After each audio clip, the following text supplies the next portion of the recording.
Hello everyone, मैं Anjul Agarwal quintet से and आज की वीडियो में हम बात कर रहे हैं ऐसी टॉप स्किल्स के बारे में जिनकी ज़रूरत आपको पड़ेगी अगर आप एक फाइनेंशियल एनालिस्ट बनना चाहते हो। तो सबसे पहले लास्ट वीडियो में हमने बात की थी कि फाइनेंशियल एनालिस्ट कौन होते हैं, किस तरीके से आपको अपना करियर प्लान करना पड़ेगा, अपना जर्नी प्लान करना पड़ेगा अगर आप एक फाइनेंशियल एनालिस्ट बनना चाहते हो, एंड आपके करियर का ओवरऑल स्कोप क्या रहने वाला है, क्या सैलरी एक्सपेक्ट कर सकते हो, क्या जॉब पोजिशन एक्सपेक्ट कर सकते हो।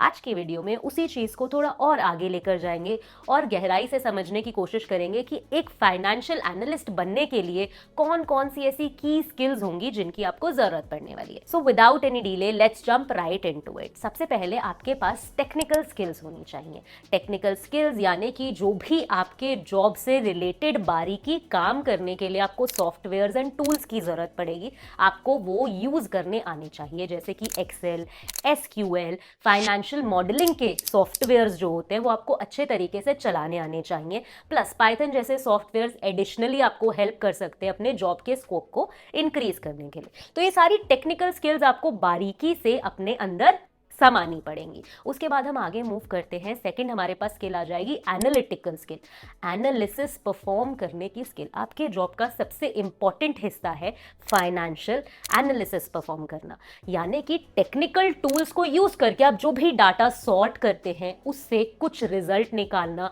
कुछ निष्कर्ष निकालना, कुछ एनालिसिस निकालना। जब आप ये काम कर लेते हैं, एनालिसिस निकाल लेते हैं, then you need to give attention to the detail, जो हमारा थर्ड स्किल बन जाता है कि जो भी आप काम कर रहे हैं आपको ध्यान रखना पड़ेगा, छोटी छोटी बारीकियों को बिना नजरअंदाज किए सब कुछ अकाउंट में लेकर अपने काम को करना पड़ेगा, क्योंकि जो आपका जॉब प्रोफाइल है इसके बेसिस पे जो भी आप एनालिसिस देने वाले हो उसी के बेसिस पे आपका क्लाइंट बहुत सारे फाइनेंशियल डिसीजंस लेगा। तो यहाँ पे गलती का स्कोप नहीं है, इसीलिए आपको छोटी छोटी बारीकियों को भी डबल चेक ट्रिपल चेक करके एक एक्यूरेट परफॉर्मेंस देना पड़ेगा।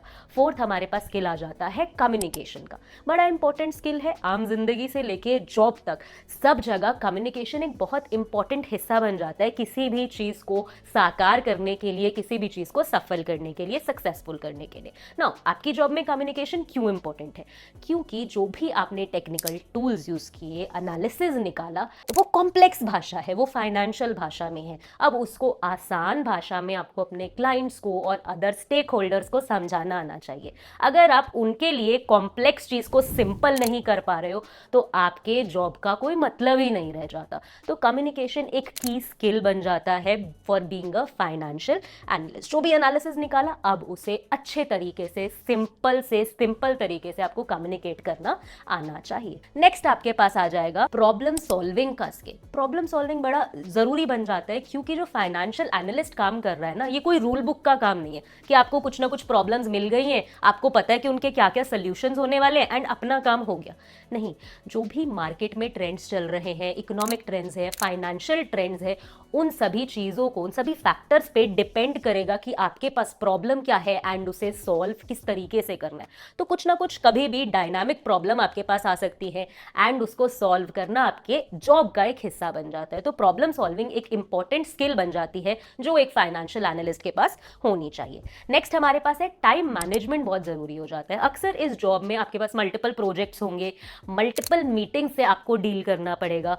तो टाइम को किस तरीके से मैनेज करना है, किस तरीके से प्लानर्स, कैलेंडर्स ऑर्गेनाइज करने हैं, ये आपको बहुत अच्छे तरीके से आना चाहिए। ये ज़रूरी है आपकी प्रोफेशनल लाइफ के लिए भी और पर्सनल लाइफ के लिए भी, तभी आप एक ideal work life balance maintain कर पाओगे with the job title of being a financial analyst. Next हमारे पास स्किल आ जाता है इंडस्ट्री का नॉलेज होना बहुत ज़रूरी है। हमें पता लग गया कि आपका जॉब क्या है, कि हमें मार्केट को समझना है, उसके हिसाब से एनालिसिस करना है, उसके हिसाब से हमें क्लाइंट्स को बताना है कि क्या उनके लिए आइडियल फाइनेंशियल डिसीजंस होने वाले हैं। तो अगर आपको मार्केट कंडीशंस के बारे में नहीं पता या इंडस्ट्री में जो चल रहा है उसके बारे में नहीं पता तो आप अपना जॉब अच्छे तरीके से परफॉर्म ही नहीं कर पाओगे।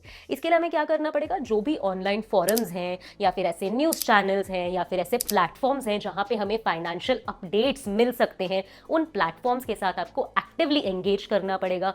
ट्यून रहना पड़ेगा कि आपको जो भी नया इंडस्ट्री में आ रहा है आपको उसके बारे में पता हो, ताकि आप देख सको कि किस तरीके से वो आपको इम्पैक्ट करेगा एंड जो भी फाइनेंशियल एनालिसिस आप कर रहे हो उसे इम्पैक्ट करेगा, ताकि उन सभी फैक्टर्स को कंसिडर करके आप एक आइडियल डिसीजन तक पहुंच पाओ, अपने क्लाइंट के लिए एक आइडियल सिचुएशन क्रिएट कर पाओ। इतनी बात हमें समझ में आ गई। लास्ट एंड सबसे इंपॉर्टेंट स्किल हमारे पास आ जाता है एथिकल जजमेंट का।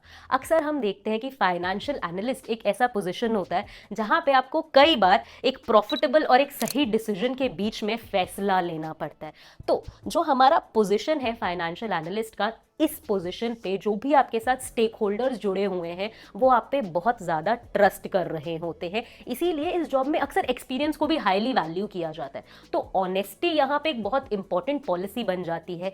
इसीलिए जो भी आप जब भी करियर में किसी डिलेमा में आ गए हो, किसी ऐसे चौराहे पर खड़े हो गए हो जहाँ पे आपको नहीं पता है कि कौन सी तरफ जाना बेटर रहेगा आपके लिए, तो वहाँ पे आपको जजमेंट करना होगा कि सही क्या है एंड गलत क्या है। एंड एथिकल जजमेंट करना क्रिटिकल थिंकिंग करके बहुत इंपॉर्टेंट बन जाता है, एक आइडियल स्किल बन जाता है फाइनेंशियल एनालिस्ट के जॉब के लिए। So these were the 8 skills जो अगर आप अपने अंदर ले आते हो तो आप एक आइडियल फाइनेंशियल एनालिस्ट बन जाओगे, एम्प्लॉयर्स चॉइस बन जाओगे एंड अपनी पर्सनल प्रोफेशनल लाइफ को बेटर मैनेज कर पाओगे, प्लस जो भी आपके प्रोफेशनल गोल्स हैं उनको भी एक्टिवली अचीव कर पाओगे। तो hopefully this video was helpful. अगर आपके कोई भी क्वेश्चंस है, कोई भी डाउट्स है तो आप हमारे साथ कमेंट सेक्शन में कनेक्ट कर सकते हैं।